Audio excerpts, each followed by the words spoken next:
Do I even want to hit the air horn?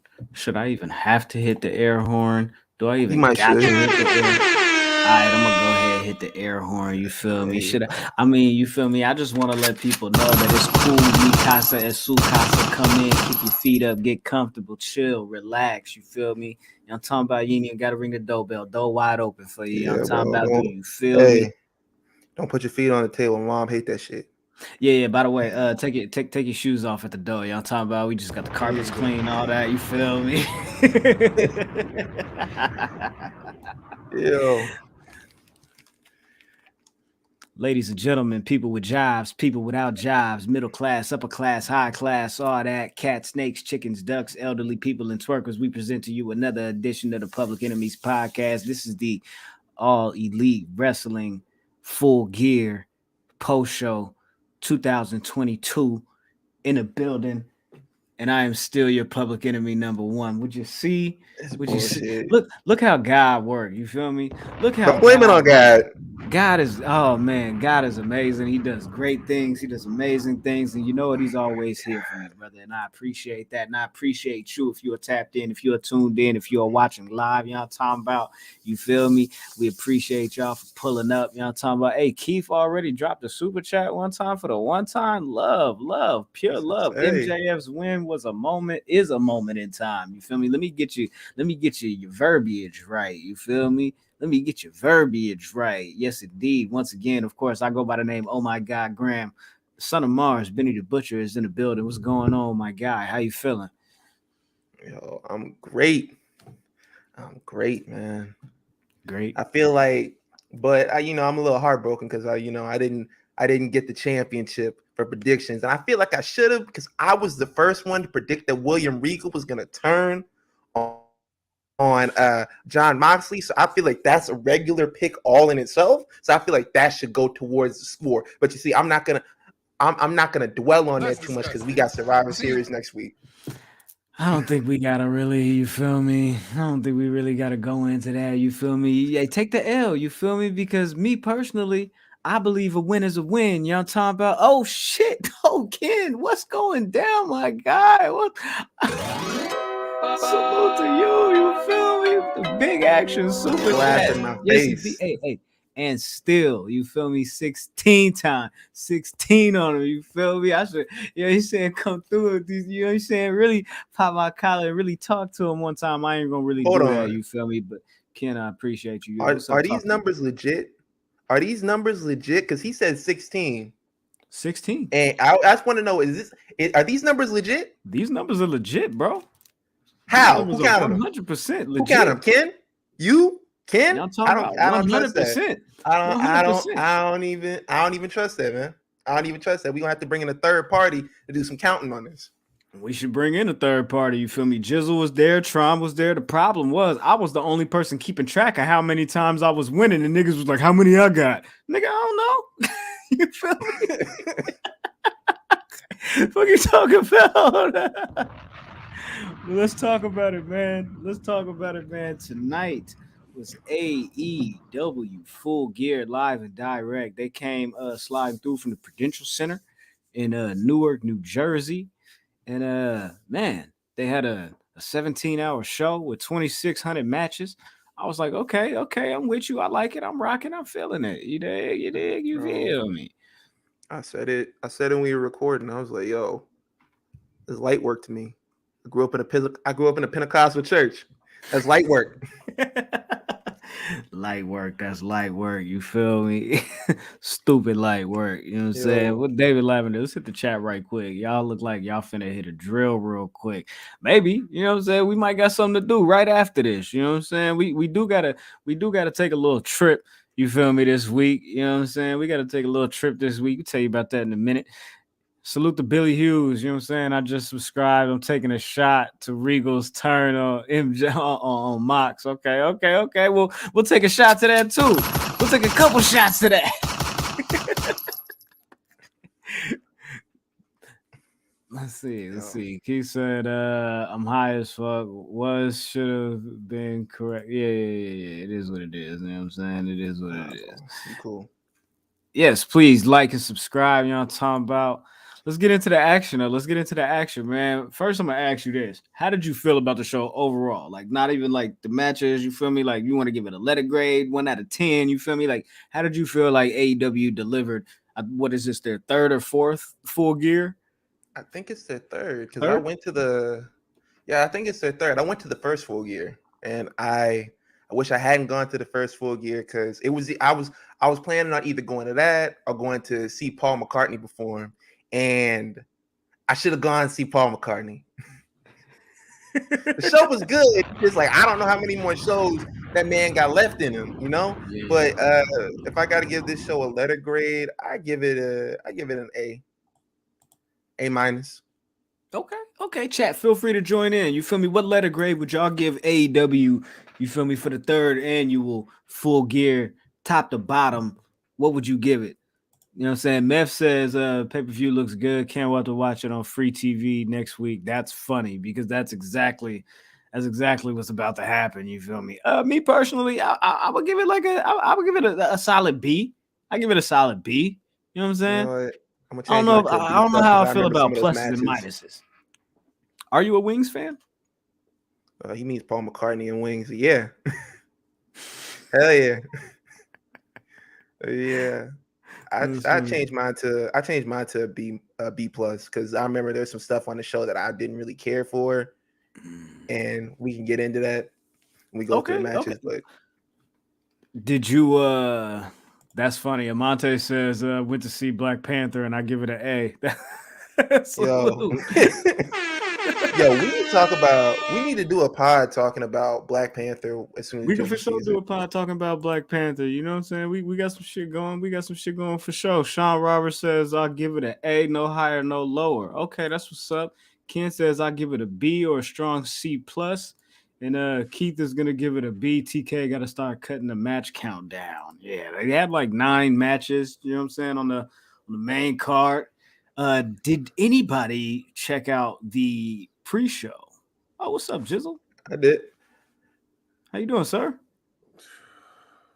What's going down? Fucking head hurts. You can go to sleep, bro. It's okay. we don't like. It's okay. No, it's not okay. Yes, it is. Actually, you got to play sick, nigga. You got to work sick, y'all. All right. This is what LeBron James be talking about when he be reading Malcolm X out of bed. Oh my God. I'm sorry, y'all. Ben, what did you think about the pre-show? I thought it was pretty good. The only match I saw on the pre-show was Brian Cage and Ricky Starks. I mean, it was pretty good. I like that they made Ricky look like a star during that match. You could see, like, okay, he does have like a chance. Like, if you put him in that match against like an MJF or Jon Moxley, he wouldn't just get, ran over. Like, he would have a good showing out there because he picked up Brian Cage like it was nothing, bro. Like, he was getting his ass beat for a good portion of the match. But when he came back at the end, I was like, in the way the crowd was responding to him, I was like, this guy's a star. And I hope like Tony Khan sees that soon. Mm-hmm. Because like, the crowd was like hot for him. Yeah. He picked up the win against Lance Archer last night on Rampage. And then this one right here against who was it? That guy? Brian Cage. Brian Cage. Brian, I don't know where the Philly street fight is. Cage. Yeah, man. You gotta do something with Ricky Starks. Please do something with Ricky Starks. Ricky Starks versus Ethan Page this Wednesday on Dynamite for the final of the Full Gear Eliminator Tournament. And we'll see who's going to be the number 1 contender to face MJF at Winter is Coming. They also had, what was it, a 10-man tag match with the Best Friends versus the Factory. And the Best Friends, of course, picked up the win when Danhausen used like a steel pick. He had like a big-ass nail. That shit is hella big. Like hey, Trent, pause. Hey, Trent was like, nigga, what is that? Where did you get that shit from? It was a lot of weapons that were used on tonight's show that were like the oh, you're either trying to get me to use this or, man, I didn't even know you had that. Where'd that come from? Like that type of shit, you know? So they did that. Eddie Kingston defeated, is it Jun or Yoon Akiyama? I'm not sure the official pronunciation of the first name. You feel me? I ain't gonna hold y'all. You feel me? If y'all want to talk about, you feel me, the intricacies of the history behind why they did this match and the come up Jun Akiyama, this is not the place. This is not the place. I don't know shit about this man. I didn't know nothing about this man until like Monday, Tuesday, when I started seeing niggas on the timeline talking about, oh shit, Tony Khan booking this match for Eddie Kingston. It's his favorite wrestler ever. This is what made him want to join the business and da da da da. I was like, all right, cool, bet. That's cool. Salute the backup Hangman. He had like a dope little thread that kind of like was giving niggas the backstory and giving niggas the, you feel me, catching people up to speed on Jun Akiyama, you know what I'm talking about? So make sure y'all go over there and check that out. Y'all can holler at Russell Pierce and all them over there for that. But Eddie Kingston picked up the W. And of course, respect, pure respect, back and forth. And Eddie Kingston cut a promo leading into the actual show that was pure gold. He was just giving it up to everybody in the back. He was like putting over all of the matches. He was putting over Mox and MJF. He put over Toni Storm and Jamie Hayter. He was, this nigga was like, ladies and gentlemen, people watching at home, it's like 7 and 42 or whatever the hell he was saying, 7:52 and 37 seconds. Order the damn pay-per-view. And I was like, good shit. Just send Eddie Kingston out there just to punk people into buying shows. I like it. Do it. Well, let me tell you something, brother. It's a recession in my house. It's a recession in my house. You buy me the pay-per-view. Buy it for us. I'm saying, you got any money? I ain't got no money. I ain't got no fucking migraine medicine. So why the fuck am I buy this fucking show? Idiot. Yo. Show kicked off with a steel cage match. Luchasaurus, the dinosaur, against what's the guy's name? Jungle Boy Jack Perry. You feel me? Applejacks. Jack Perry. Hey, Jim Ross's greatest contribution to AEW thus far. That man said, I'm not calling this dude Jungle Boy. I'm just not doing it. I'm not doing it. Yo, it's still crazy to me because he was like, yo, man, look, I just want to be known as Jungle Boy. I don't want people to call me Jack Perry. I don't want people to try to link me to my father. I'm my own man. Jim Ross is like, nah, fuck all that. I'm gonna call you Jack Perry. Your daddy call you Jack Perry. I'm gonna call you Jack Perry. Your mama call you Jack Perry. I'm gonna call you Jack Perry. Look, little Luke, go to the store, go give me something to eat, little Luke. All right, that's your name. All right, so go ahead and go give me some Luke. All right, let's go do that. You gonna be Luke forever. Yeah, get out there and go bleed. Please. And that's exactly what he did. Like, I'm not gonna hold y'all. Like, I was making some tacos and I looked away from the screen.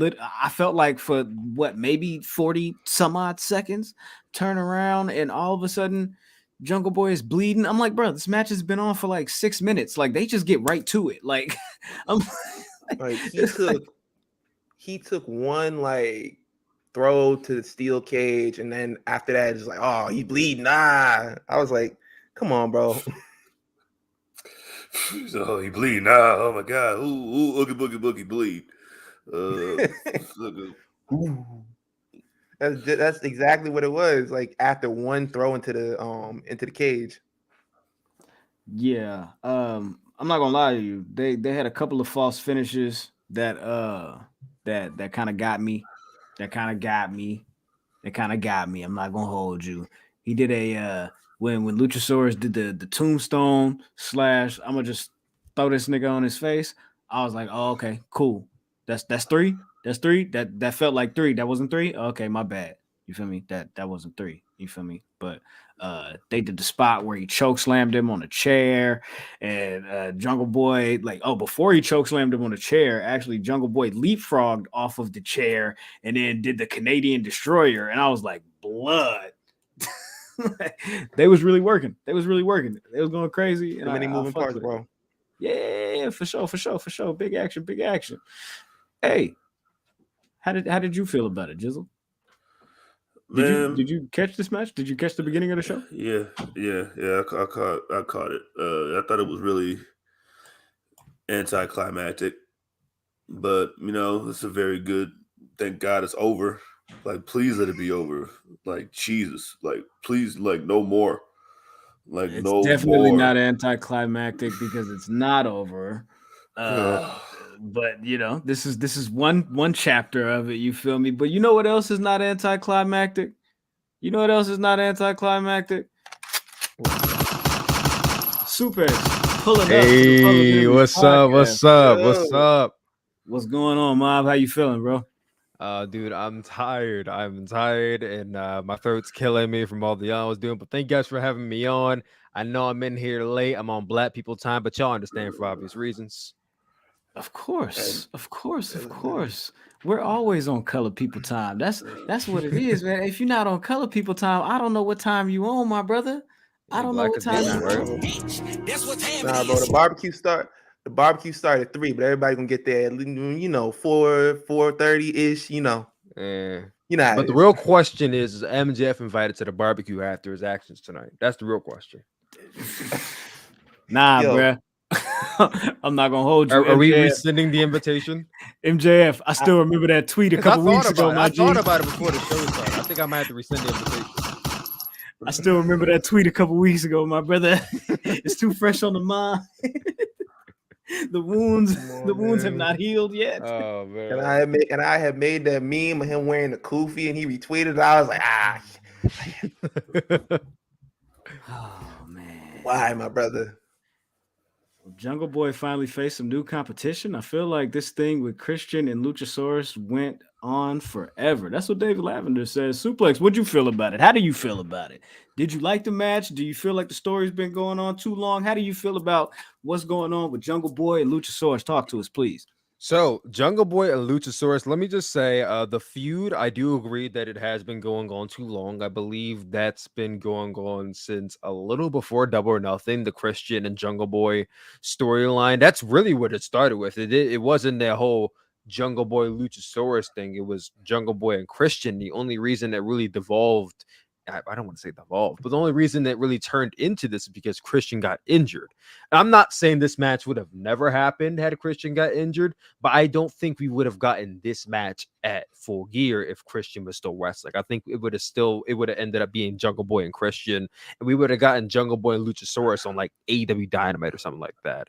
The feud overstated welcome just a little bit, but I thought this is a great way to end out the feud. I thought this was actually one of the better matches on the show, despite the spot where they exited the cage, which I thought was a little bit like I thought that was an unnecessary part. Like, your whole point is to have this cage to bring all the feud inside, nobody can leave, and then they leave to bring weapons in. And I was talking about this on my stream earlier.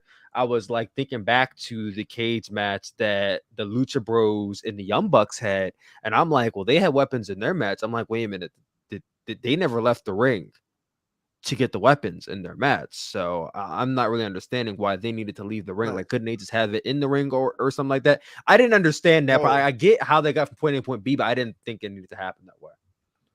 There's enough space for them to get out of the ring and grab some shit from underneath the ring. There's it's not exactly fitted onto the ring. There's enough space for you to That's a 1 foot gap. Walk around a little bit. Yeah.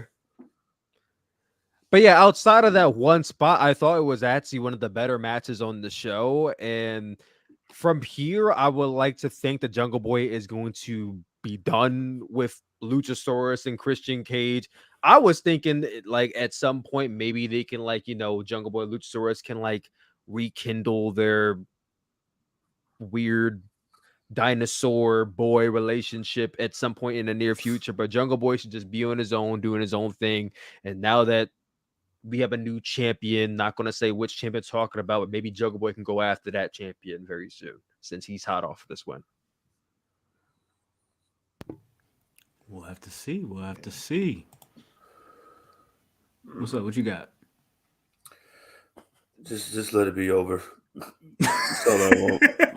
Oh no, man! Listen, I'm not rooting for a rematch. I'm not even rooting for Christian Cage to come back and even feud with Jungle Boy. I'm over. I think they should move forward. I wasn't rooting for this match, but yeah. Hopefully they'll move forward. Let's go ahead and move forward as well. Let's talk about Death Triangle and the return of the Elite. Ooh. Bro. Let's talk about this match. This match was they came in hot, my guy. Ben, if I could throw to you first, Ben, because this past Wednesday, we were talking about the Wayward Sons and the song that they may come out to.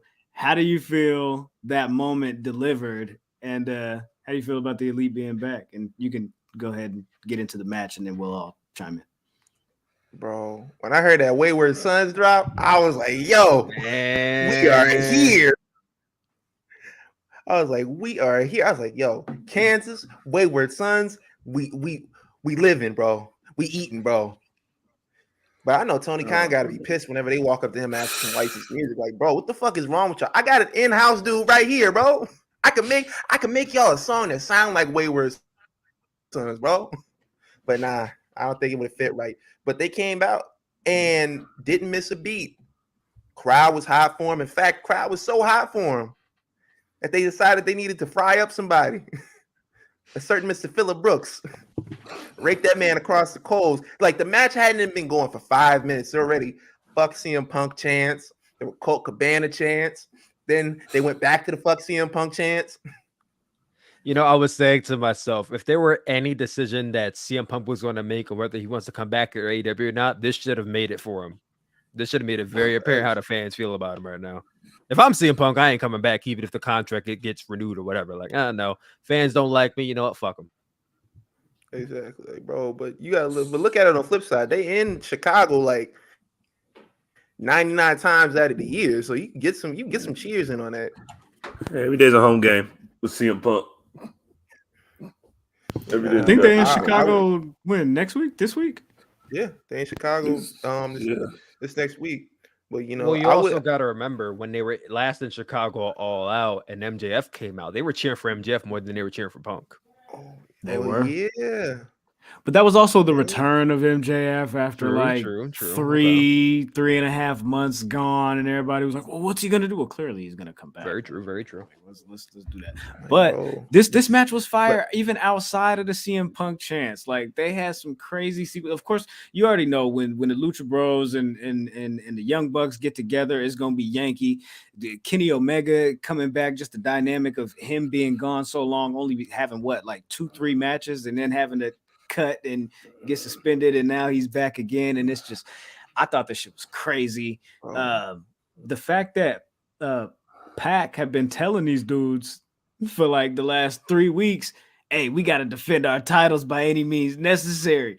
You don't know what's coming around the corner. Keep your head on a swivel. I'm telling you, they're gonna put us on the chopping block, and we ain't going for it. I ain't going for it. Here's the hammer. Do what you got to do. Hammer time. But he be passing them that hammer for no reason. They be walking backstage, walk past them niggas, be like, yo, clock that nigga right there. Just knock him over the head. I'm like, bro, we just walking to get the catering. Like, nah, bro. He was looking at you funny. Y'all ever been on a knockout mission? All right, Jizzle's been on a knockout mission. If anybody in the chats have been out on a knockout mission, if I got to explain knockout missions, the knockout mission is basically when you and maybe a select few go joyriding, just riding around the city, doing what y'all do late at night, just having fun, smoking, drinking, kicking it, whatever the, extracurricular activity is. And y'all just decide, you know what? Next nigga we see walking down this block, we just go, hey, somebody just hop out and just steal off on him. See what happens. Punch him in his face. Punch him in his mouth. See what happens. Man, get out and hit him. Those are knockout missions, and I feel like that's what Pac was trying to do. Get Ray Phoenix and Pentagon to do. And tonight he was finally successful because Ray Phoenix actually used the hammer to smack Kenny Omega upside the head, got the roll up in the 1, 2, and the 3, and they keep the belts. That's crazy because we was all wrong. We all said, yo, the Elite's coming back. You know what I'm saying? They just going to get their titles back because that's how Tony Khan books, and this was his plan, and he'll just go right back to that. But nah. So the Elite lose, and now Tony Khan has booked a best of 7 series. So this is going to go on for the remainder of the year and even into the next year. Suplex, how do you feel about that, my brother? What do you think about this best of 7 series? Okay. Well, first of all, let me just say I thought they had a really good match. I thoroughly enjoyed it as a spot fest because that's what it was. I'm very open-minded when it comes to my wrestling. I can do spot fest, I can do technical matchups, I can do brawl out fights. I just gotta be in the mood for it. I was in the mood for it tonight. I will say, as much as I love these two teams, I don't know how they're gonna pull off a best of 7 series without these matches feeling the same, because they wrestle a certain style. It's very much a lucha libre tornado tag rules. Everybody gets their shit in while at the same time doing the best spots possible. Someone could say Cirque du Soleil, someone could say spot monkeys, you could call it what you want. I just don't know. And I'm not doubting that they can do it, but I just don't know how we're going to work that style several times over and not be tired of it. I'm not, like I said, we saw it the first time. It was great. We could see a rematch and it'd be great. We could see a third time. It might be good. By the time we get to the 4th and 5th time of them doing the same routine, I don't know how the crowd's going to feel about that. I know me personally, I don't know how I'm going to feel about seeing that routine by the 5th time. Especially if they're not changing it up. Like if we get like maybe one match is a concise tag team match where they're not fucking all over the place, or if they get like they throw in like a stipulation, like a tables match or something. Like they gotta spice it up. If it's just 3-on-3 for 7, nah, we can't do a 3-on-3 for all 7 weeks, bro. They gotta spice it up somehow. Yo, facts, bro, because they're just calling it best of 7. Like you could throw in some one-on-one matches, some regular tag matches to kind of like to keep it fresh. But if you keep going back to those trio matches, like back to back to back to back to back, not only are you risking it getting stale, but they're gonna try to keep going over and keep doing more stuff, and you might run the risk of getting injuries. Yeah, Betsy Ray Phoenix. Yeah, shit. I'd hope not. But as you said, like, yeah, maybe hopefully they'd switch it up. And Ben, you said like if they could do like maybe some singles matches. That's what Calm says in the chat. There'll end up being a bunch of singles matches within the trios matches with several dirty finishes. Yeah, I do think that they run the risk of tiring out the fans on this, but I think that AEW feels like, hey man, this is what our audience wants, so we're just gonna give it to them in overdrive because you haven't had it in so long. So let's just go ahead and do it. And I'm just like, I'm apprehensive about it as well. We'll just have to see how it goes. But like the last a clean sweep would be dope. But go ahead. The last best of 7 series I could think of, at least in the years I've been watching wrestling, was the one that Sheamus and Cesaro had back in 2016. That was a good best of 7 series, and here's the thing about that series is that even though it was a good series, I recall some of the matches feeling the same because they didn't change it up. It was just Sheamus versus Cesaro 7 times. And it's like, yeah, good matches feel the same. We're going to get to this match, and I feel like we're going to start to feel like it's the same by the 3rd match because these guys work the same style most times we see them. Like I said, if they change it up, I don't know how they're going to change it up because it's very formulaic. As much as I love them, the trios matches, if you've seen one Elite trios matches, you've seen mostly all of them. They're all very formulaic. They just have different opponents, and those different opponents added in the new flavor, and that's how the matches end up being great each and every single time. But I just don't know how they're going to pull it off without the fans getting tired of it. 17 super kicks. We're going to do 37 and a half V triggers, super kick parties. Matt Jackson going to do the thing where his back is hurt again for like what the 5th year in a row.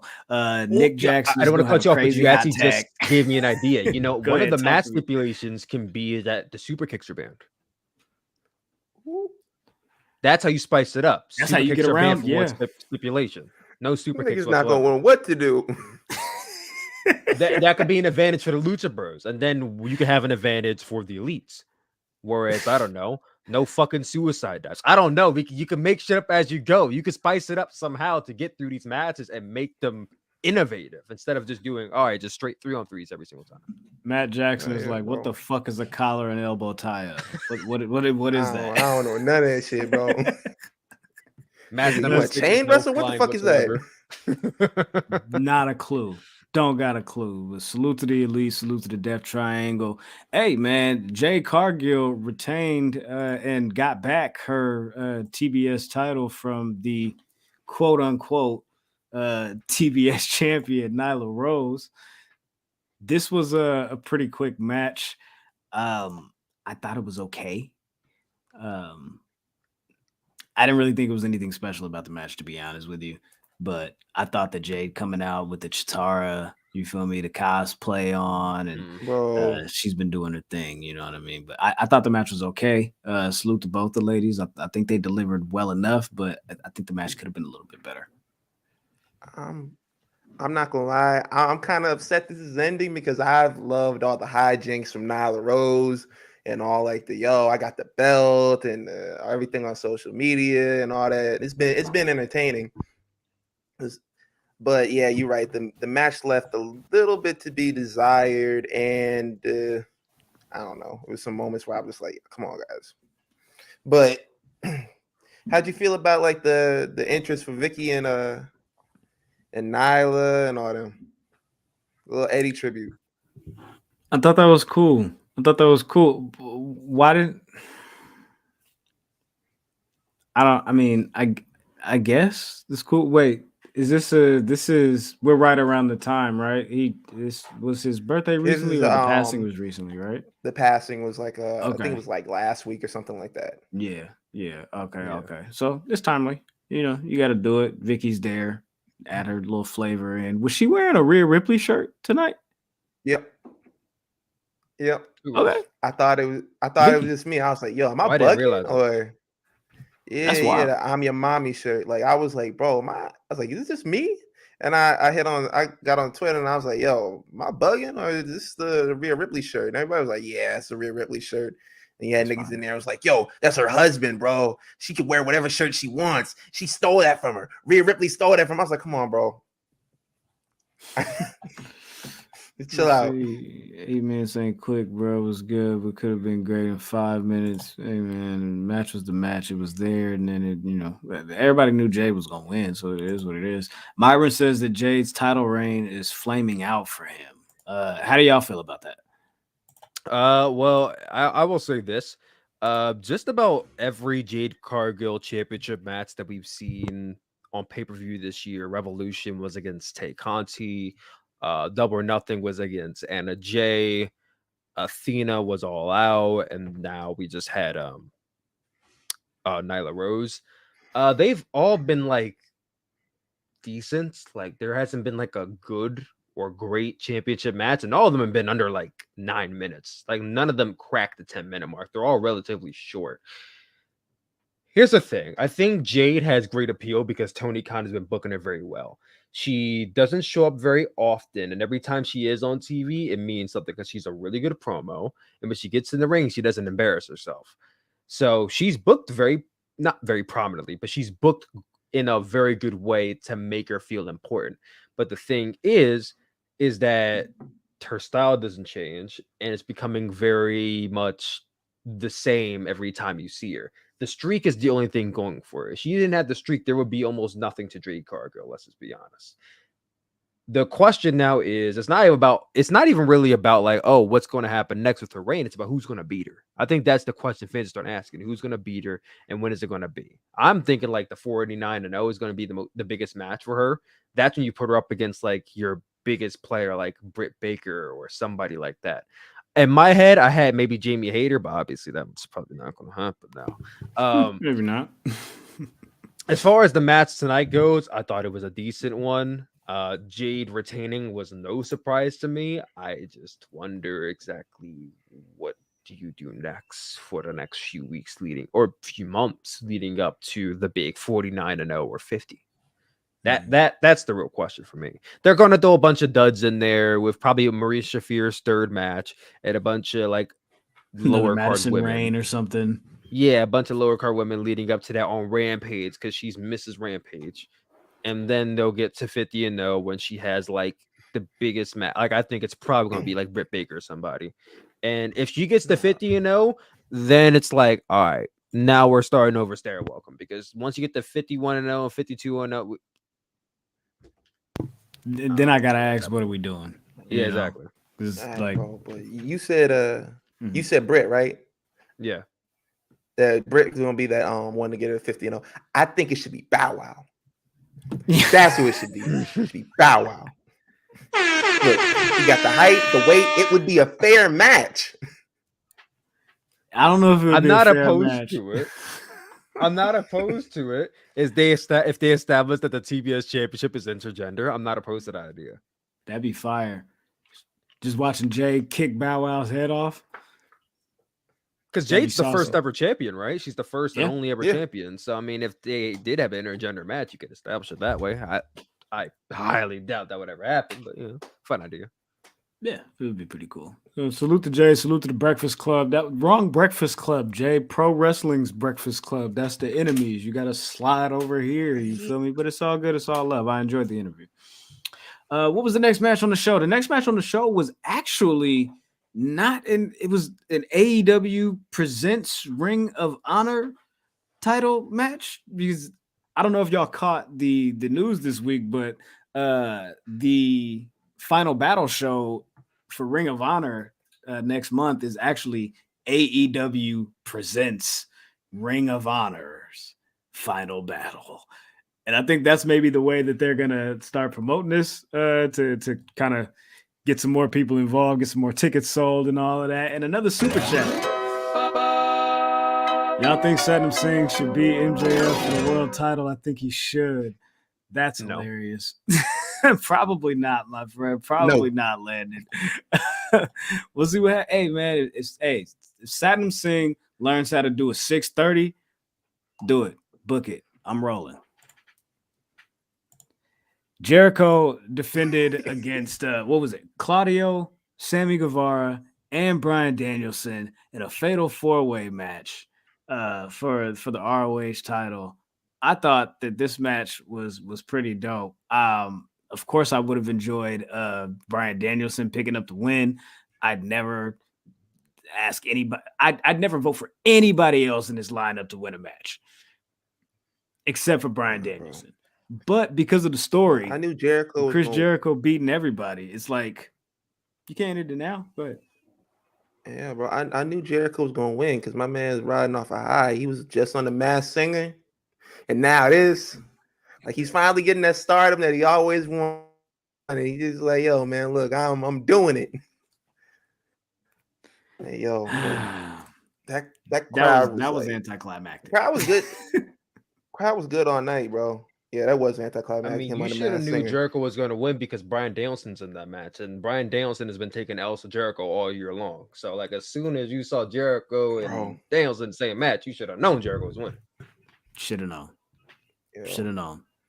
But I was just praying that Bryan Danielson didn't take the pin. I'm like, if Danielson takes one more fucking loss to Jericho, I'm gonna lose my marbles. So I was really hoping that Claudio or Sammy got pinned, and it was Claudio. So I'm like, all right, I can rock with it somewhat. I can rock with it.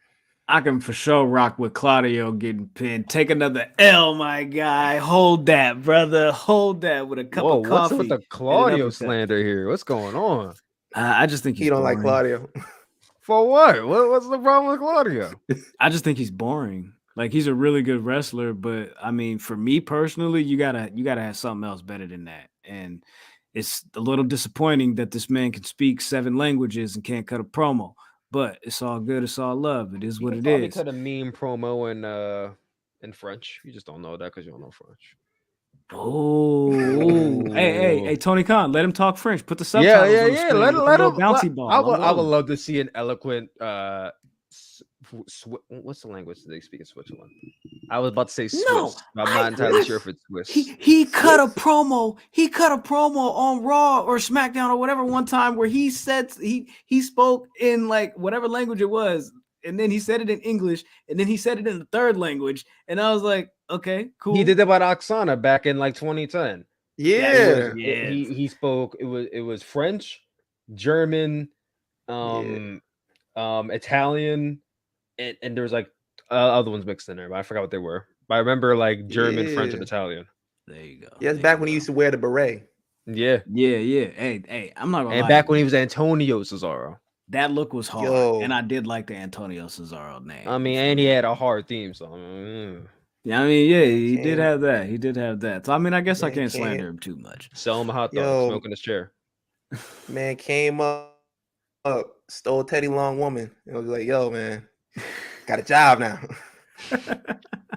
Right from under his nose, man. Like, yo, right from under his nose. Like, you blocking me. You should have blocked Claudio. But I did want to talk a little bit about earlier. You were talking about Tony Khan and the whole final battle thing. I was on my stream and I was actually talking to my chat about a tweet that I saw from the Wrestling Observer newsletter. They were talking about the Tony Khan. I don't know if he had like a call or a meeting or whatever, but he basically was talking about how Tony Khan said that he was going to be evaluating his position with Ring of Honor after Final Battle. And I gotta find the exact tweet because I don't want to misquote or anything. Hold on, Tony Khan. That's interesting. I gotta find the exact tweet because I thought the wording of it was so interesting. Okay, I found it. I'll send it right here just so that way everybody can see for themselves. It says, and it's by Wrestling News Observers. So I know some people are very like cautious and clutch their pearls at Dave Meltzer, but Tony Khan says they will evaluate the Ring of Honor situation and a TV deal after Final Battle. He points to their pay-per-view success and says that there is a business case that doesn't cannibalize AEW. Again, talks about the Warner Brothers discovery and their relationship. And it's like, okay, you hear the verbiage of he points to their pay-per-view success, yada, yada, yada. But the very beginning is the concerning part because it says that he will evaluate the Ring of Honor situation and TV deal after Final Battle.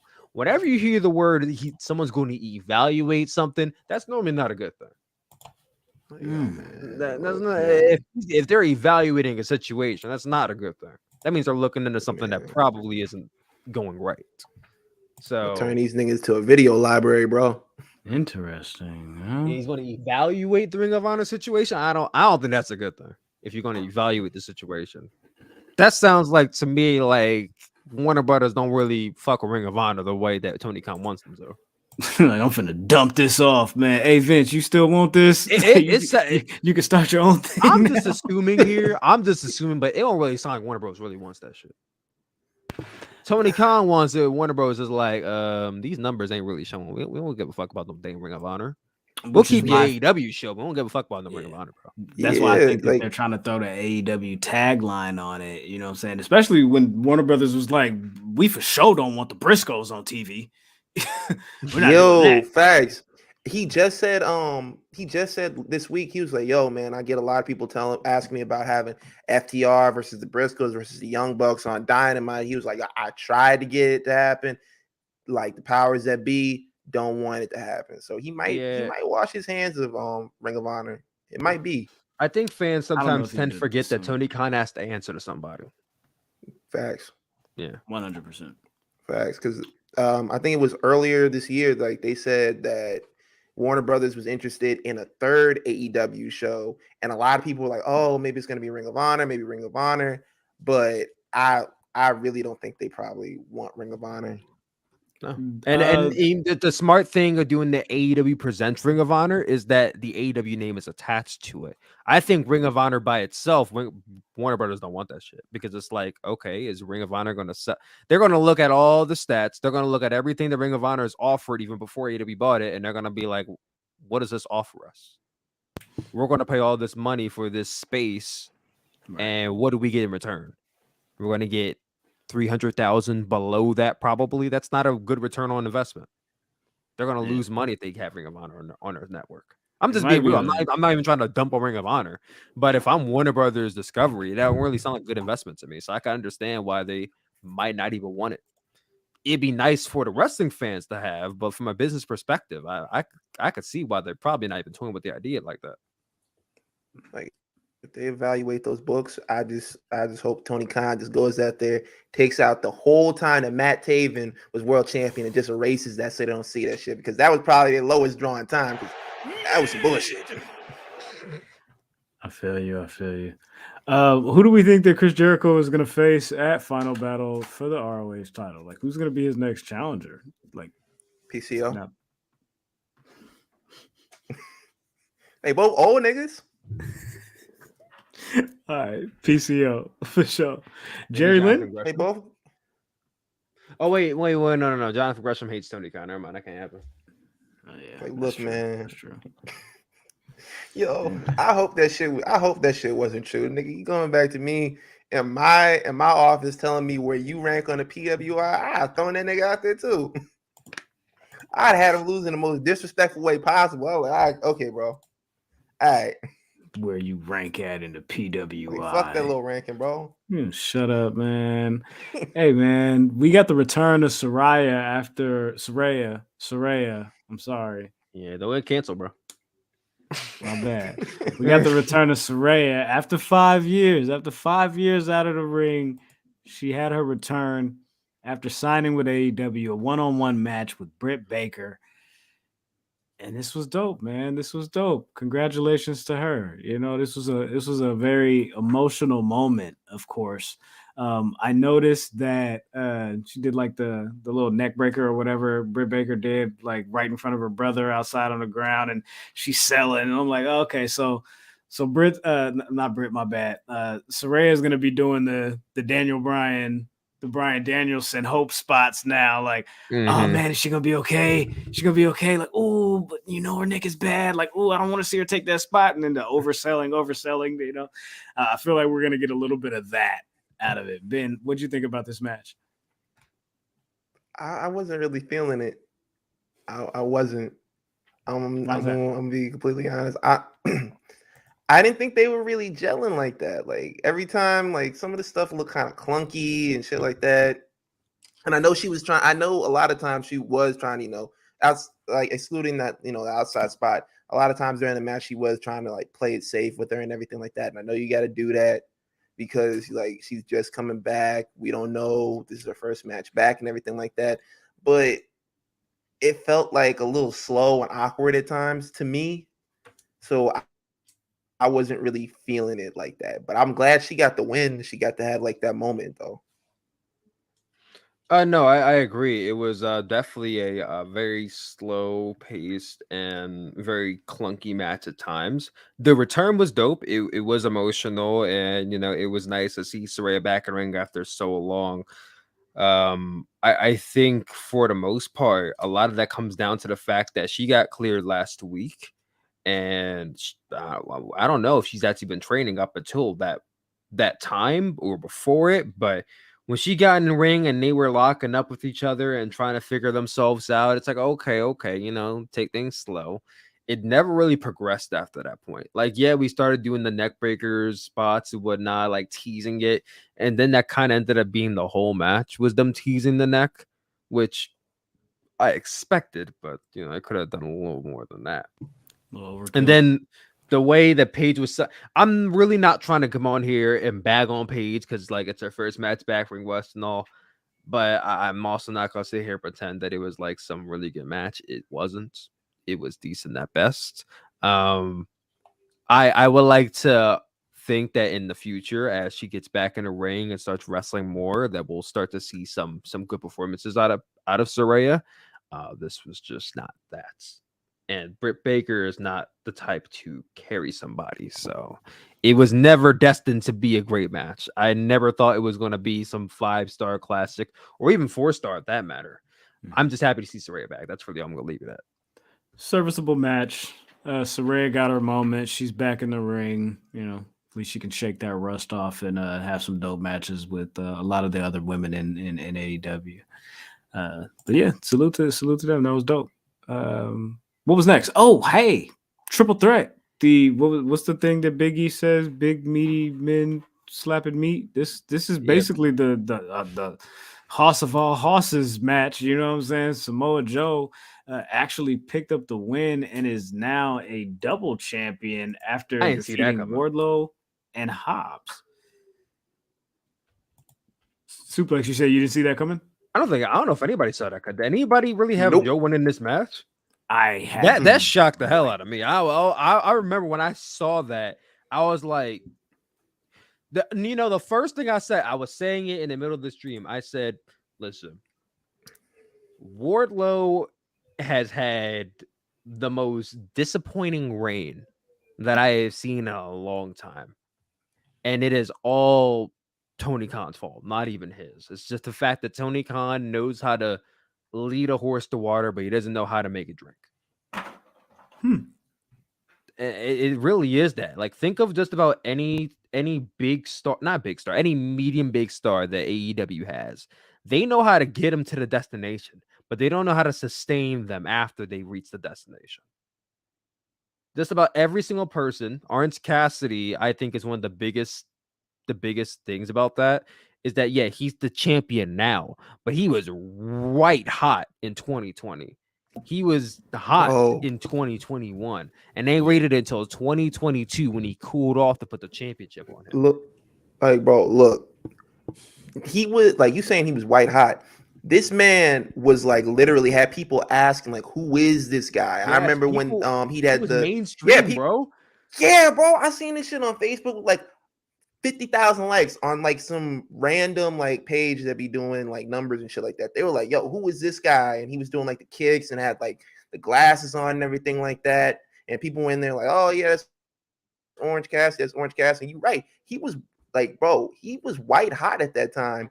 And I think that's a big problem, not just like with AEW, but in wrestling. Like a lot of times they're like, yo, man, let's build it up, keep building it up, keep building it up. And by the time you do it, no one gives a fuck. But yeah, Orange Cassidy is just one example. I mean, you could also think about Danhausen. Danhausen was white hot. They didn't really do much with him, and they put him with Hook, who was also really hot. Hook is another example. Someone who was white hot. Yeah. He won the FTW championship, and what has he really been doing in the last month or two? He wasn't even on TV for about a month. Yeah, he just came back recently, and it's just been dwindling since then. Like, there's just been this trend where it's like people will win championships or they'll be at their hottest. And even we could say Jamie Hayter to an extent. Jamie Hayter, she's popular, but she was more popular a month ago, 2 months ago. That was I thought she was going to win it all out.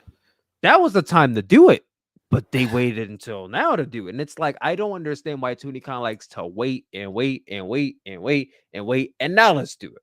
It's like, but they were hot here. Why did you wait until we get all the way here to do it? It's like he's late with a lot of things.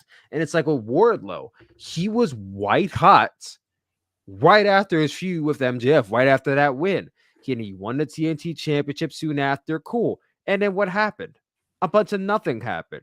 He barely defended a championship to my knowledge.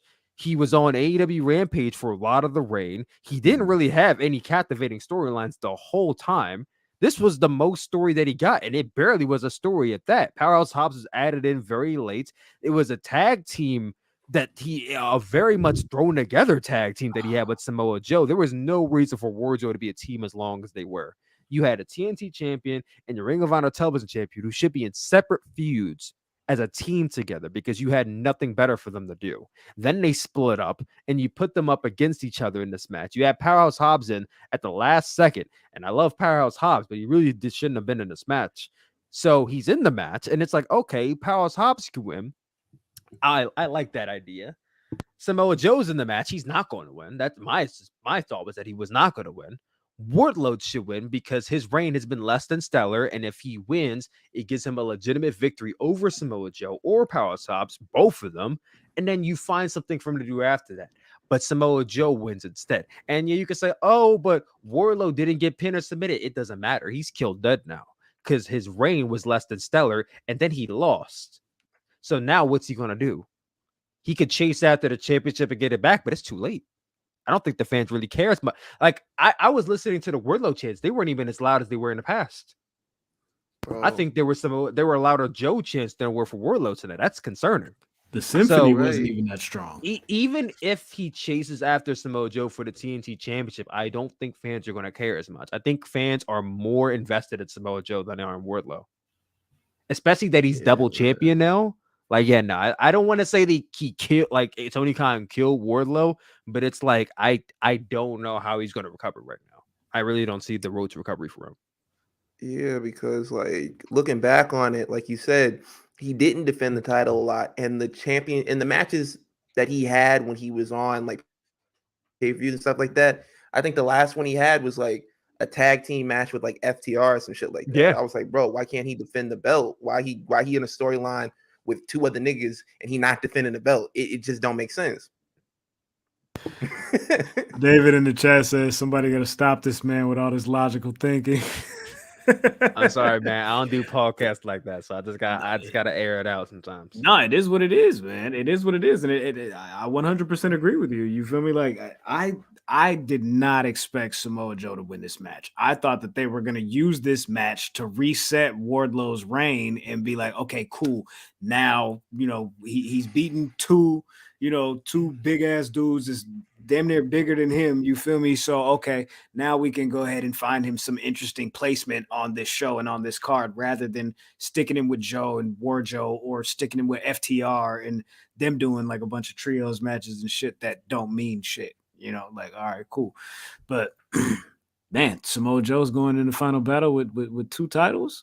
What you say, Ben, is two Samoan guys named Joe that are just so happen to be double champions. Would you look at that? That's crazy.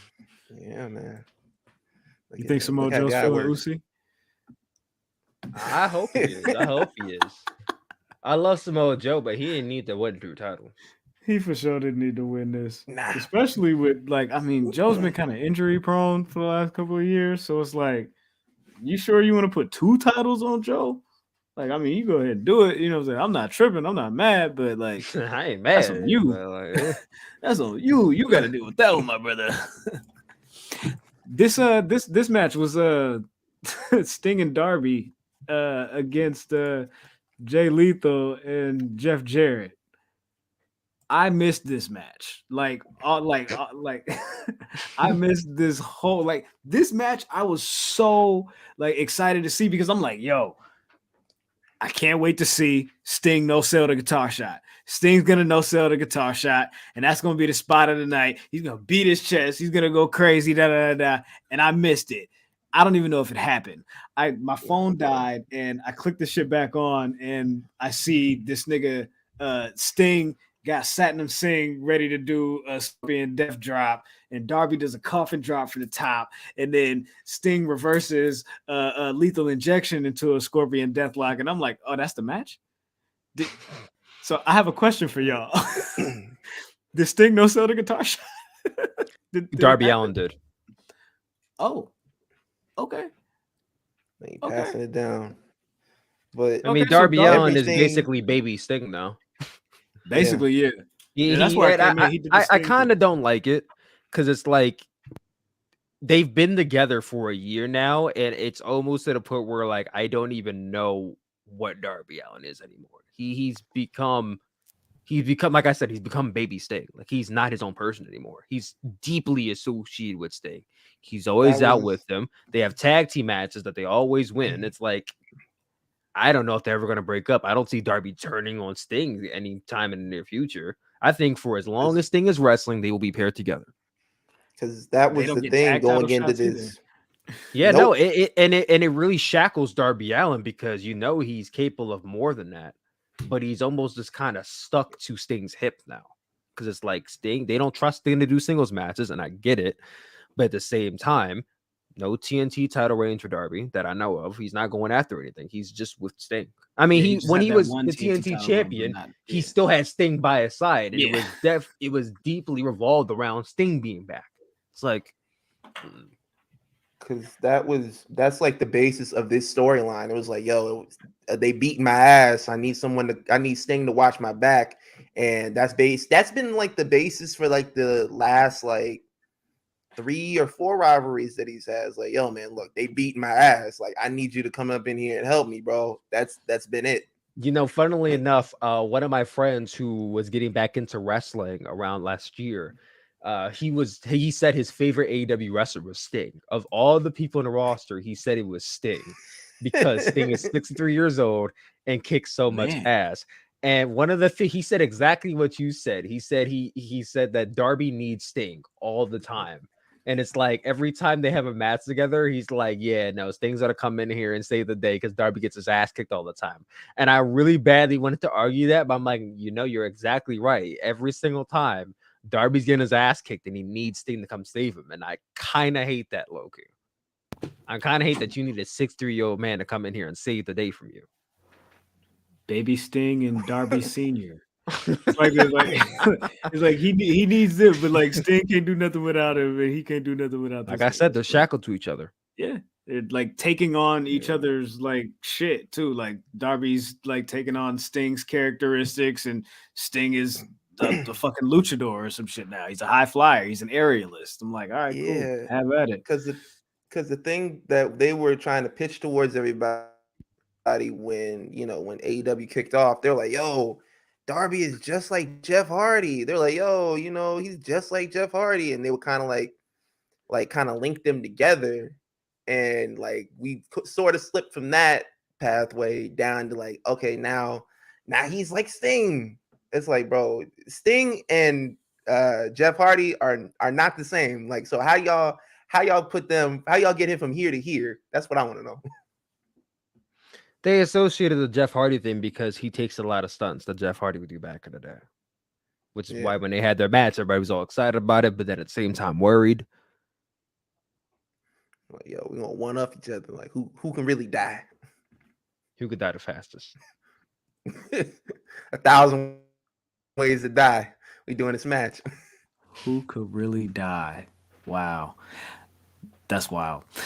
I enjoy Sting. I think they should make Sting AEW champion. Sting should beat MJF this Wednesday on Dynamite in a squash match in like 6 seconds. That'd be fire. What? They 100% should. I would actually laugh my ass off, but then kind of fuck with it. Going up. It'd be crazy.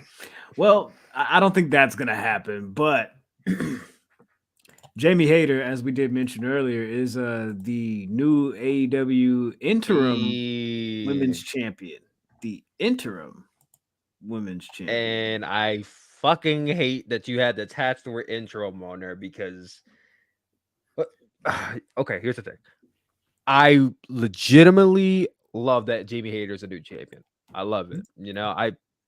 I think we're about a pay-per-view late, but I love the fact that she won nonetheless. And it was a damn good match. I thought it was actually one of the better matches on the show.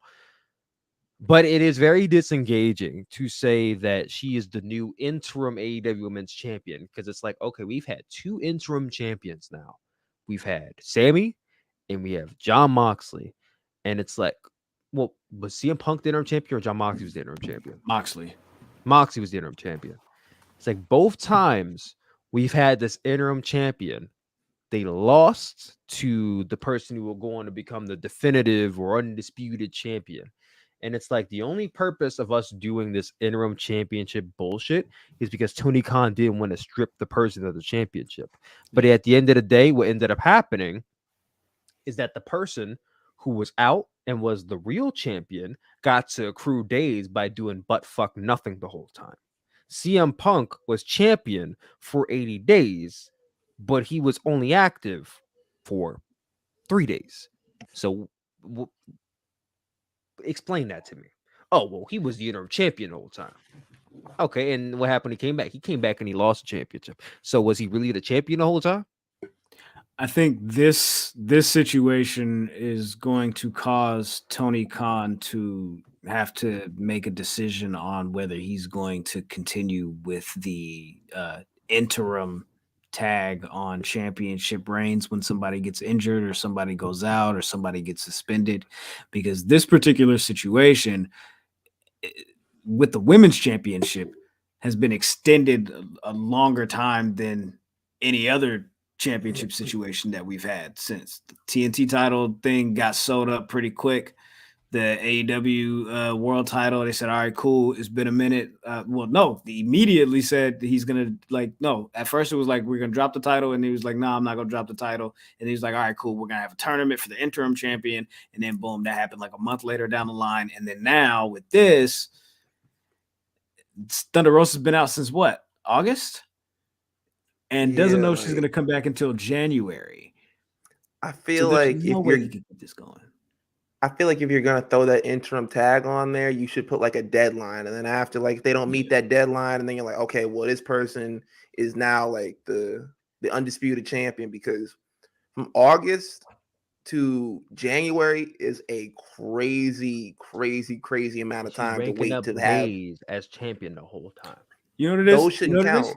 You know what it is? Tony Khan said, you know what? I'm going to book this like a sports run wrestling company. This is going to be a sports league, a sports-based, sports-centric organization. And I think he's finding out that pro wrestling don't work like that, really. Yeah, wrestling is in the sport. Because he tried to do the rankings. The rankings have fizzled out. They stopped mentioning that shit because they're like, nigga, I can't like book according to the rankings all the time. And it's like, nigga, yeah, I'm going to keep reminding you that you're booking outside of your rankings because you said the rankings are important and that they mean something.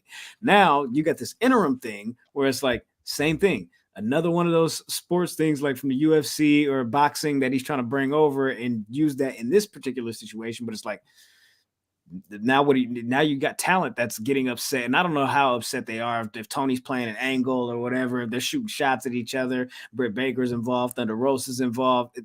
It seems like it's a mess. Well, let me ask you guys something. What is the definition of interim? Do you guys know? Yeah. Temporary, ain't it? Yeah. An interim basically means an intervening time or temporary, which means you are technically not recognized as the real champion. Toni Storm was the interim champion, and she is no longer the interim champion. So does that mean that her reign is not recognized at all? Or does that mean she is recognized forever as a temporary champion? Like she will never be recognized as a full women's champion. So this is the first time in AEW history where the interim champion lost.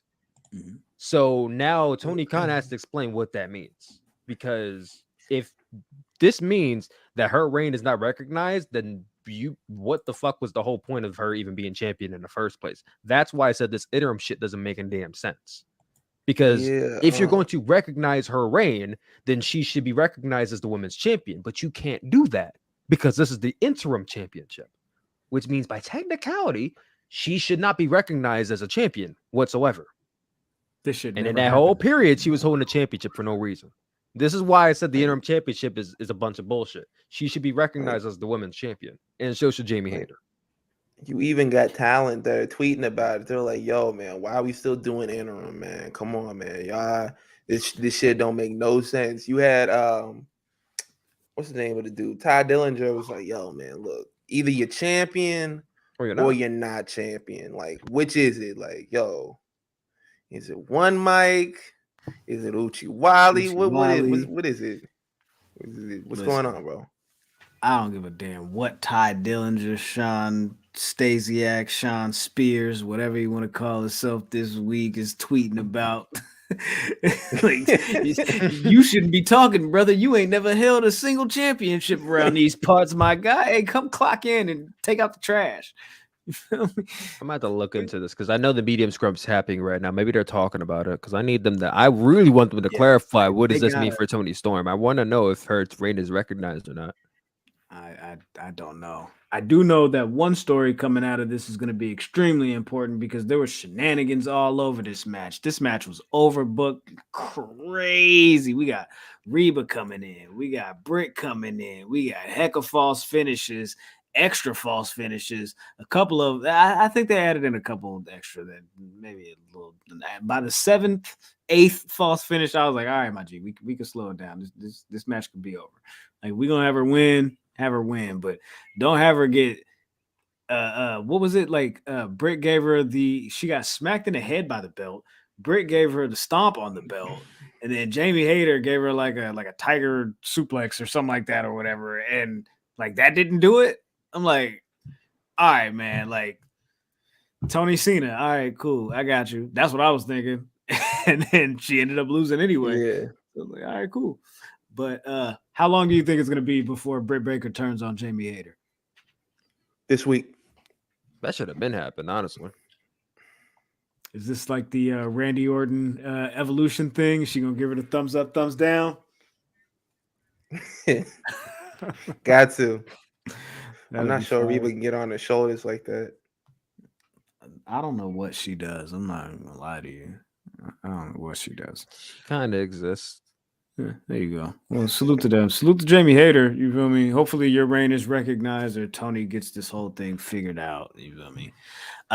Tag team titles was on the line. The Acclaimed defeated Swerve in Our Glory.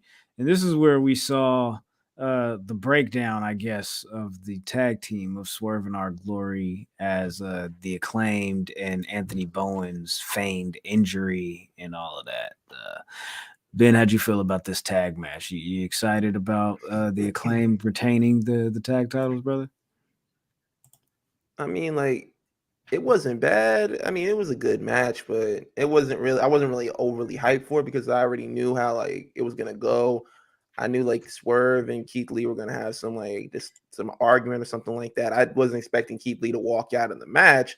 I was just expecting like them to turn on each other, some shit like that. But you know, all in all, it's a decent match, not a good match, not a bad match.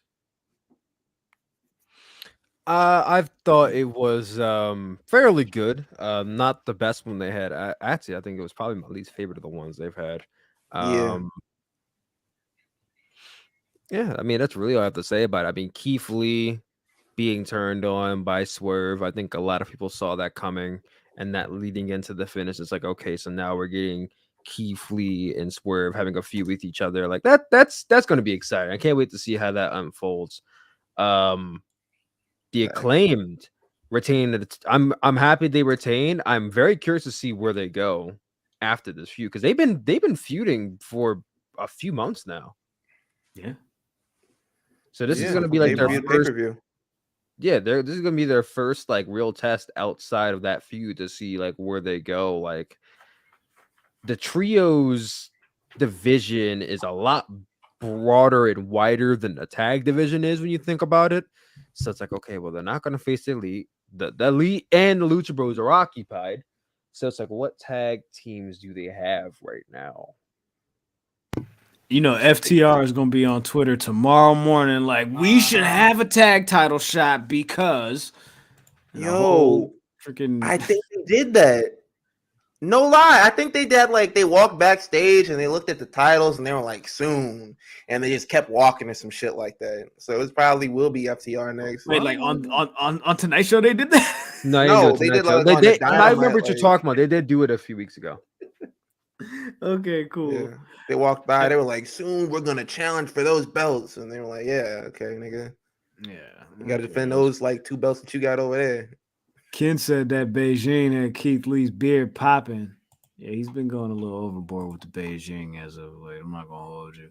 Shenanigans in this match too. Keith Swerve running around with the pliers and Billy Gunn coming out. I almost called this man daddy ass. That's crazy. Whatever. Him coming out, they doing the whole thing, and Swerve slapping Keith Lee, walking out, but still watching the rest of the match from the ramp, so you can catch my reaction after he loses.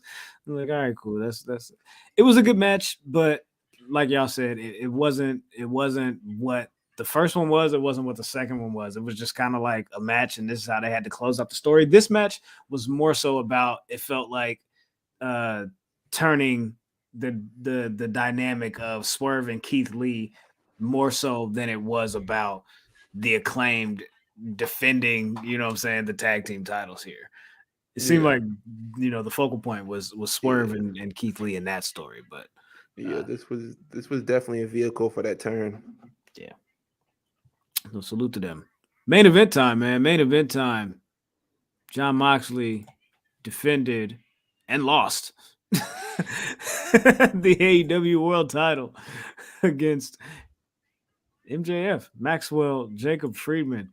This match was like the crowd seemed like they were not necessarily with Moxley, man. They were chanting for. It didn't seem they weren't with Moxley. they were chanting for MJF. They was booing this man like crazy. Suplex, talk to me, man. How'd you feel about this match? Do you think it delivered? Oh man, okay, so I would say finish aside, I thought it was good. It was not the best match on the show, but it was good. I can't compare it to the first match because I barely remember the first match even happening. I was shocked they even mentioned the first match because the entire storyline leading up to this, you would have never thought this. You would have thought this is their first match. They never even mentioned the first match happening. So I was shocked they mentioned it on commentary. But no, I did enjoy this match. I was very much surprised by the finish. In some ways, I feel like I shouldn't have been, but I was. It's like there was two options for me going into this match. Either MJF was going to win clean or MJF was going to lose. And they went with option C, which is MJF still cheats to win. And I did not like that finish because it really feels like we did all this with MJF being the baby face and all this kind of stuff, and we just went right backwards. So basically, I can't ever trust a single word that MJF says because he has now tricked me 3 times this year with CM Punk and then 2 times over with this. So I will never, I don't care if this man could go baby face and save a baby from a burning fire tomorrow. I will never trust this man a day in my life. I don't care what he does. Man, that was a fake baby. That was an active baby. Yeah, I keep saying it was a stunt baby. You know what I keep mean? saying Like, a hired actor. He's the boy that cried wolf. He's the boy that cried wolf. Like he keeps telling you, like, oh, okay, like he wants to get the fans on his side, and then boom, like, oh, okay, again, I'm the devil, the greatest trick the devil ever. Da, da, da, da, da. Like, you know what I realized about MJF? Honestly, what I've realized about MJF since he's been back, he used to do the whole, okay, I'm gonna do the habitual line stepper thing. I'm gonna disrespect you and just say something that's just really low hanging fruit. You know what I'm saying? And just get a rise out of people that way. And just that's my heel stick. Now his shit is just basically remixing other people's lines and other people's like he's been saying. Everything he's been doing is basically just CM Punk like reborn. Yeah, I think like yeah, you go ahead. It's really upsetting because I felt like they really had something with him possibly he didn't have to go full on babyface, but they had something with him being cheered by the fans and kind of doing a little bit of pandering, but then kind of toying with the fact that he's still a bad guy, like never really shying away from insulting the fans. He was motorboating some girl out in the crowd. Like, yeah, that's MJF for you. I don't think that would ever went away if he ever went babyface. They had something there, and they decided to just go back to the old ways. And it's like, okay. I said it on my stream jokingly, but I'm like, MJF is one of the biggest like thoughts I've ever seen in my life. The way he just circles around managers and gets cycled through them is crazy. This man started off with Wardlow, then got the Pinnacle added on, then got dropped. Well, he didn't get dropped. He dropped the Pinnacle. Then he got dropped by Wardlow. Then he went with the Firm, but then the Firm dropped him, and now he's with Regal. It's like he's a city boy. He's cycling through all these different men. It's ridiculous. It's ridiculous. He can't stick with one person. He needs to be with somebody. That's what I have come to the conclusion of. You forgot he one. Can't do anything. But did I forget one? The Inner Circle. You forgot one. Yeah. Inner Circle. Yeah. The Inner Circle and the Inner Circle, the Pinnacle, Wardlow, the Firm, and now he can't do anything by himself. He will never be a standalone guy. He needs to cheat, and that's the conclusion I come to. He needs to cheat in order to win, and it's like it's very black and white, and I feel like that the layers are almost gone for the character now. Like I feel like like you were saying, like he could have like walk that line, like, okay, I'm not really a baby face, I'm not really a heel, but like if it works out for me, I'll do it. Like if I gotta run down and save this guy because it's gonna benefit me in some type of way, I'll run down here and make the save. But if I gotta kick a nigga in the nuts, like if it like benefits me, I'll do it. Sort of like not comparing him to Eddie Guerrero, but that's sort of like an Eddie Guerrero thing. Like, yo, man, look, I'll do what I want to do, and you can cheer me or you can boo me. I just don't give a fuck. Like sort of an anti-hero kind of character. But like the match itself, there were some points in there that I liked. I liked how when they went out to the apron, when he initially did like when he got the knee injury, when he did like tombstone on there. I've seen a lot of people do that move and they act like, yo, the ring isn't affecting their knees or whatever when they go for that tombstone. And he sold that shit like he had shattered his knee. I was like, yo, I liked that a lot. I like that spot too. Yeah. And there were a lot of good spots in this match, and it felt like they were going like I felt like the story that they were telling was like Jon Moxley was like, yo, I'm putting my foot in this nigga's ass, and you're not gonna do none of that like that shiny shit or whatever. You're not like as soon as like he did like the like he kept hitting the ropes like early on in the match, and you see Jon Moxley was like, yo, man, when I get in the ring, I'm gonna whoop this nigga ass, bro. Like it's like he tried to do the Ric Flair shit. And after he did that, like Moxley came up behind him, like punched him in the back of the head. I was like, bro, we not here to do none of that. And like I like the fake out spot, like at the end when he goes for the diamond ring, and William Regal's like, nah, man, you can't do that. You can't do that, man. And he slides the brass knucks into him real smooth. I like that. I was that okay. part. Like that part irritated me. That part irritated me, and it irritated. This is why it irritated me. This is why it irritated me. I like the sequence of it. Moxley, how do you fall for that, bro? Like, because he trusted Regal. When does your manager ever say, "Hey, get up, go get the ref"? Hey, get up, go get the ref. Your manager should be that's what I'm here for. The ref for you. That's your job, my nigga. That's what you get paid for. Jon Moxley is a smart wrestler. He's not a smart person. This has been proven since the WWE days. No, that's a fact. That's a fact. But when he came down there, I was like, yeah. As soon as he came down, I was like, yeah, he's definitely turning on this nigga because it was just like it was too convenient. Because if MJF don't give a fuck if you walking down to the ring, like he's still gonna pull out the diamond ring, bonk this nigga over the head. It was too obvious. And the other thing, like, it kind of bothered me, but it's not like a huge takeaway.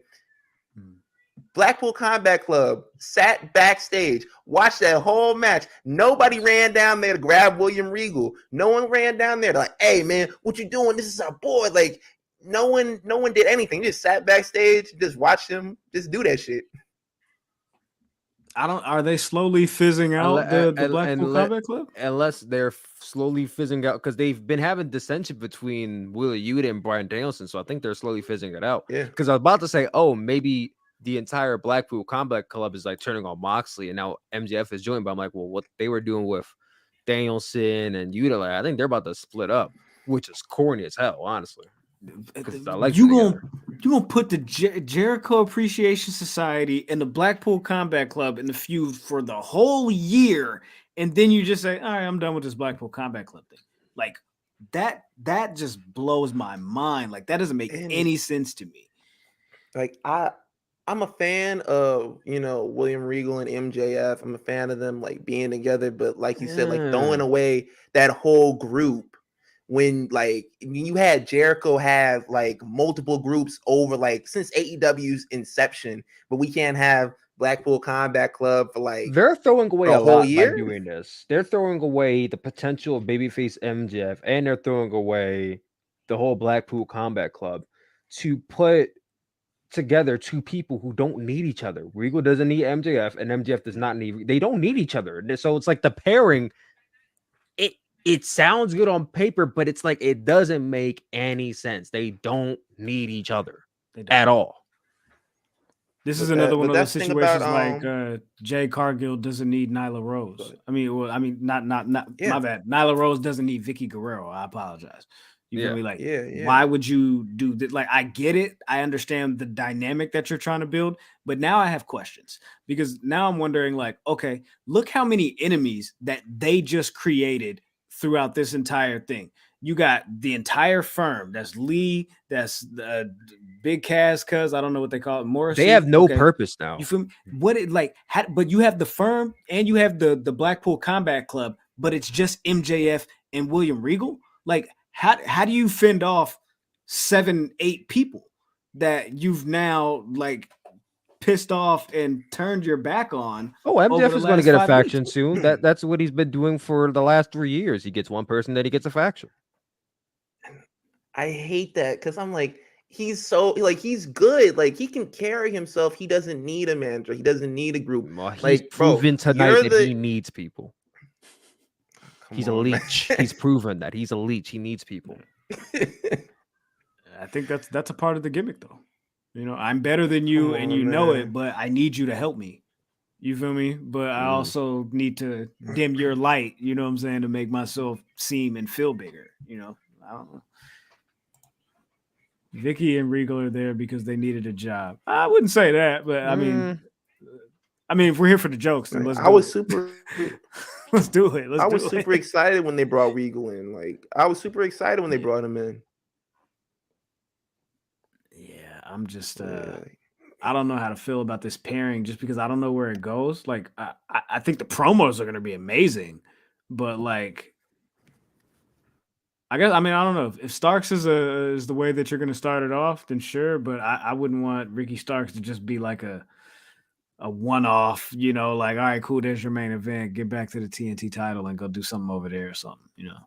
I really hate to be that guy because I feel like everyone says, oh, it's a new era this time after every fucking show. I hate to be that guy, but it seems like we are entering a fresh period for AEW. We have like a new main champion for all rounds. We have a new women's champion, we have a new TNT champion, and we have a new world champion. And on top of that, the Elite lost the Trios championship, so they're not the new Trios champion.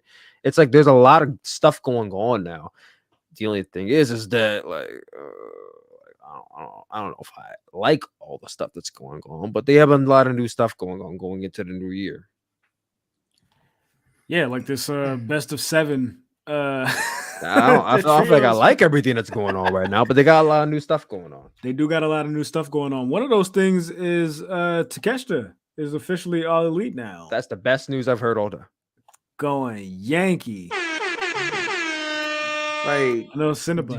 Do y'all know if they bought out his contract or did it expire? Or are they doing just like some tiered shit where when you're over here you can? I'm not sure. That's one of the things that I was wondering. Like, okay, so I know they got the partnership with DDT. So I don't know. Maybe he answered something in regards to that at the scrum, possibly. I hope so. Given that, you know, they just made the announcement, I think it was last night or early this morning, you know? Yeah, I can't wait to see Konosuke Takeshita on Dark in like 2 months. Yo, like, yo, hey, I feel he made his way up. The way I feel about this era of AEW is the same way that I feel about phase 4 of like Marvel. The MCU. Like, you got a lot of good shit going on, but it's like at some points it's like, all right, bro, you know this is a little too much. Like, kind of tone some of this shit down, bro. Give me the shit that I came here for in the beginning. That's funny. That's a good way to phrase it, actually. At the beginning of the show, you weren't here yet, Suplex. I asked the guys, what would we give this show as far as like a letter grade? What would you give AEW Full Gear overall letter grade? This is the 3rd annual. So what would you do? I'm trying to think of the show overall because I messed with some of the matches. I didn't really vibe with a lot of the finishes of the matches.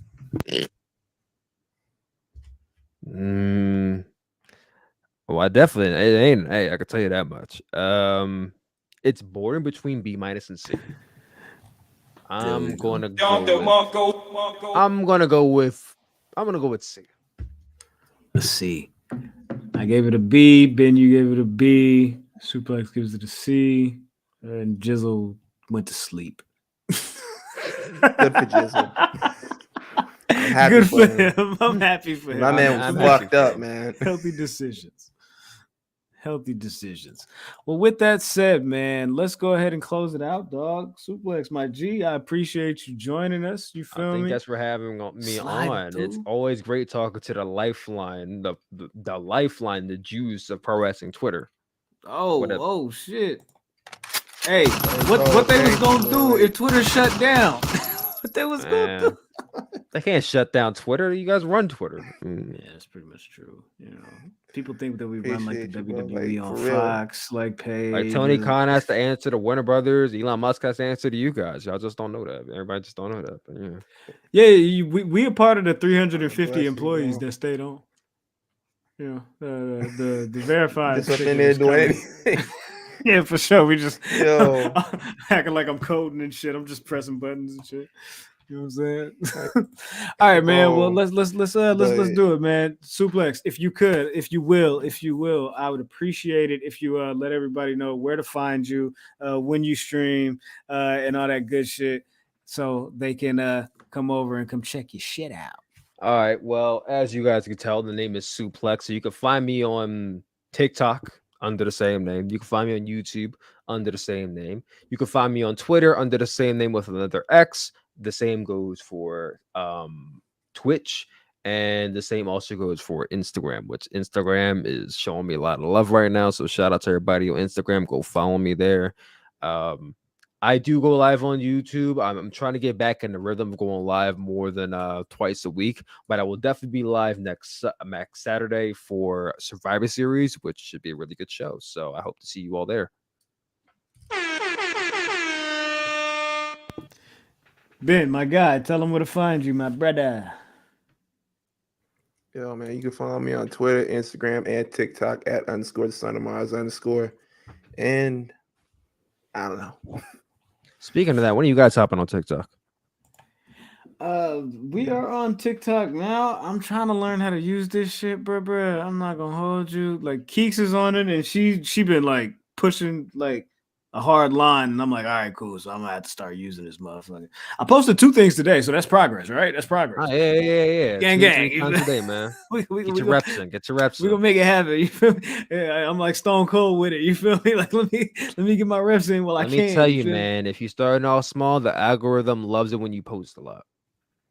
Oh, well, there we go. Let's get it then. Let's get it. You know what I'm saying? I'm gonna put my pretty face on this motherfucker. We're gonna see what it do. You know what I'm talking about? Well, with that said, man, make sure y'all following the Public Enemy #1 at Oh My God Graham. Make sure y'all following the show, all social media platforms at the Enemies PE3. That's Instagram, that's TikTok. Make sure you join the Facebook group. Of course, that's Twitter. You know what I'm saying? You know what I'm talking about? Join the Discord. You know what I'm talking about? We'll probably be back next week, do another post show for Survivor Series as well. You feel me? If you don't check us out, make sure y'all go slide over and check out my brother Suplex. You know what I'm saying? He'll be going Yankee. It is what it is. But with that said, let's get the hell up out of here, man. You feel me? Y'all do what y'all do. We're going to do what we do. We'll see y'all this Wednesday.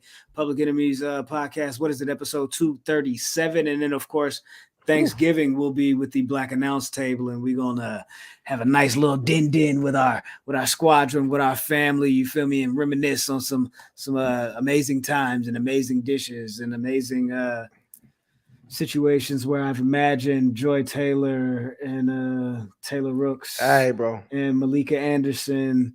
I'm just thinking about the yams and the mac and cheese when they touch. You feel me? But it's all good, man. Salute to y'all. We'll see y'all when we see y'all. Make sure y'all stay tapped in, stay tuned in, stay dangerous. And until next time, take care of yourselves and each other. Deuces.